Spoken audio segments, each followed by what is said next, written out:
So, do you ever worry that maybe your scenes are losing your reader in some way? Like maybe they're boring your reader, or there's not enough going on in them. You're not sure exactly what to put in the scene, or maybe you know what needs to go in there in terms of, what the scene is about, what events are happening, but you're still just a little worried that it's not coming across to the reader as very exciting, or it's not pulling them through the narrative, something like that. Well, today we're going to talk about scene structure, and I'm basically going to give you 5 questions that you can ask yourself to make sure that your scenes are on track and that they are not losing the reader in any way. Okay? Stay tuned. Hey there, aspiring fiction author. Do you dream of writing fiction that connects with readers and makes you money? Do you struggle to finish your manuscripts, dealing with indecision as to the plot or all-out writer's block? Are you sick of feeling that each time you write and publish a book, you're rolling the dice as to how the book will be received and how much money, if any, you'll make? Tired of hearing that marketing is a game of luck and testing, and hopefully one day it will all come together for you? So you either give up, amassing a file full of half-finished manuscripts, and stop marketing altogether because nothing seems to be working, or you push through, feeling constantly uncertain and wondering how on earth the top-selling authors on Amazon are doing it. There is a way to simplify and streamline, a step-by-step process you can follow so you can finish your books with confidence, know your marketing will get results, and build a fiction business that sustains you. Hi, I'm Liesl, fiction coach, Christian manifestation enthusiast, and USA Today best-selling author. Want to steal all my secrets?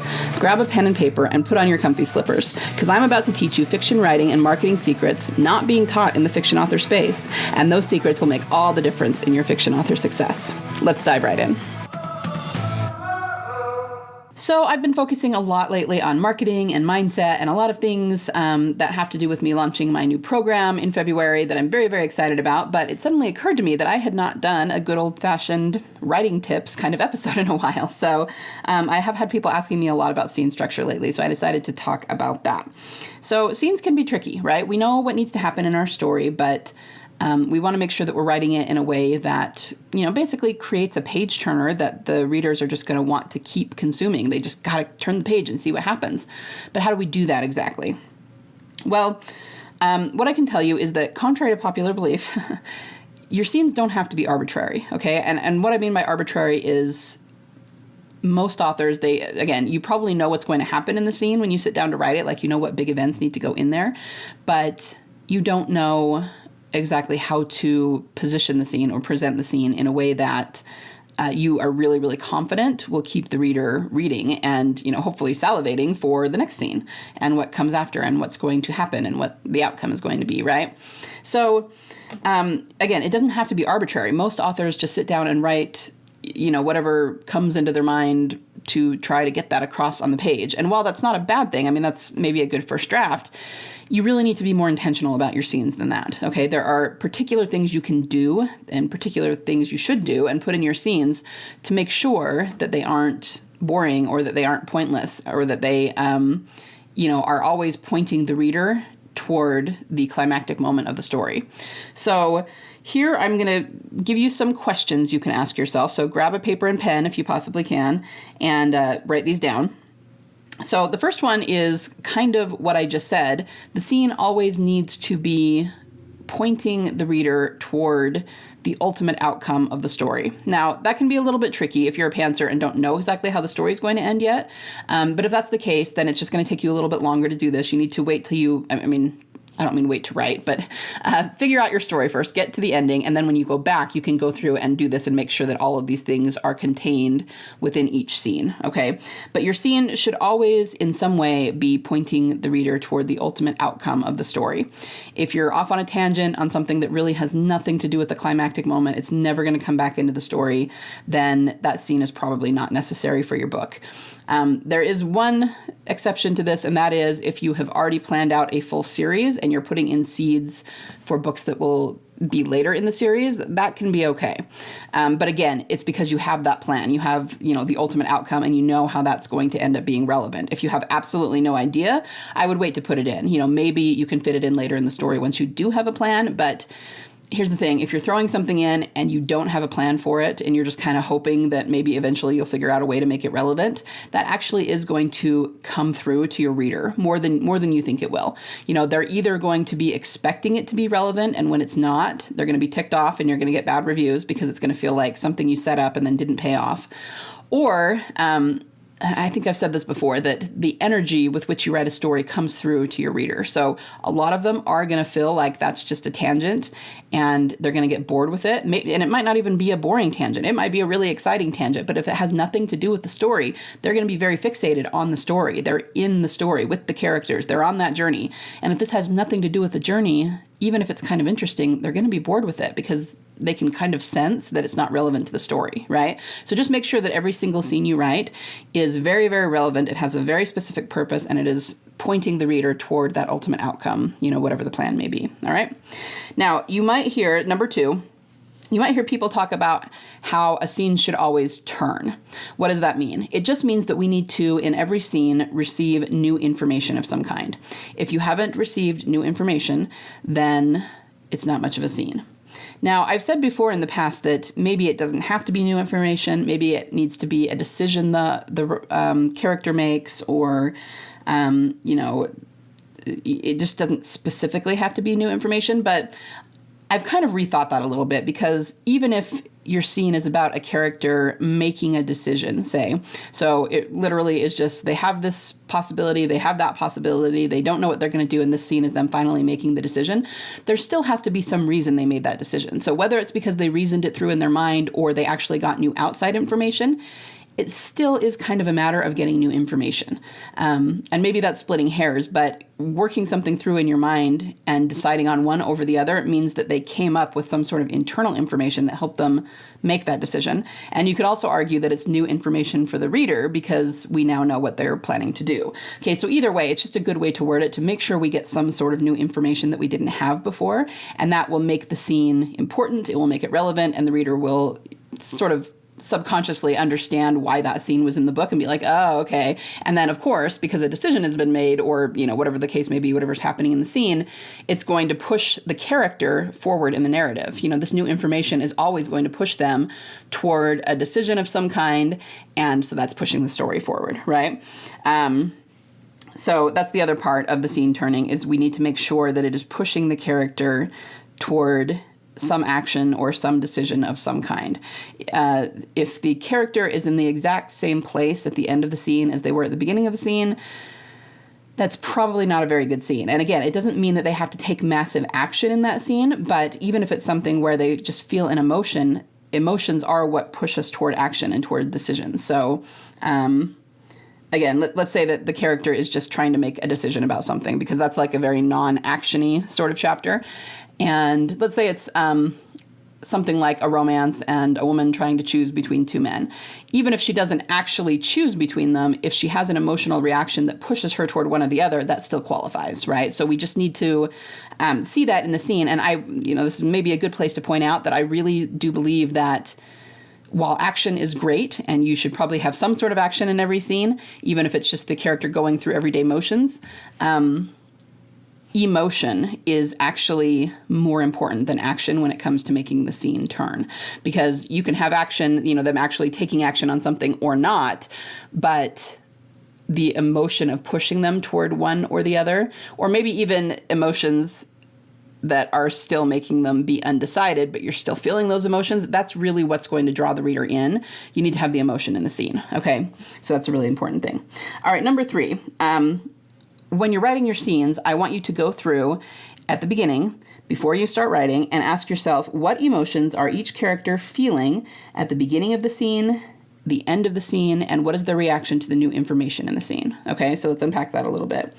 In order to create a dynamic scene that does turn so that it feels like something changed, something was different in that scene, we need to know what the emotions of the characters were at the beginning of the scene. Okay, we also need to identify what they were at the end. Now, for the most part, at least some of them, if not all of them, their emotions need to change at least a little bit. Again, that's just how you create that turn in the scene. It's how you create the dynamic of the scene. So I would be worried if all of your characters felt exactly the same way at the end of the scene as they did at the beginning. But it's also possible if you have multiple characters that some of them, their emotions will change and others of them won't. So that's okay. So we know what they are at the beginning, we know what they are at the end, and then we need to know what their reaction to the new information is. How do they feel about that? So let's say that your character has a plan of action of some kind. They're planning to take a particular strategy to, I don't know, win a battle or something. I mean, it doesn't really matter what it is, depending on what you're writing. And the new information they get changes things. It shows that that plan is not going to work. So now your character has a choice. They can either do A or B, and both of them kind of have bad consequences. They're both not good choices, right? So if this is the scene you're writing, you need to know how the character feels at the beginning of the scene. Maybe they're feeling very confident because they have this plan of action. They're determined, they're confident, they're going to move forward with it. Well, by the end of the scene, they're suddenly not confident anymore. Okay, what they had confidence in is not working, and now they have this terrible decision to make that's going to have a bad outcome either way.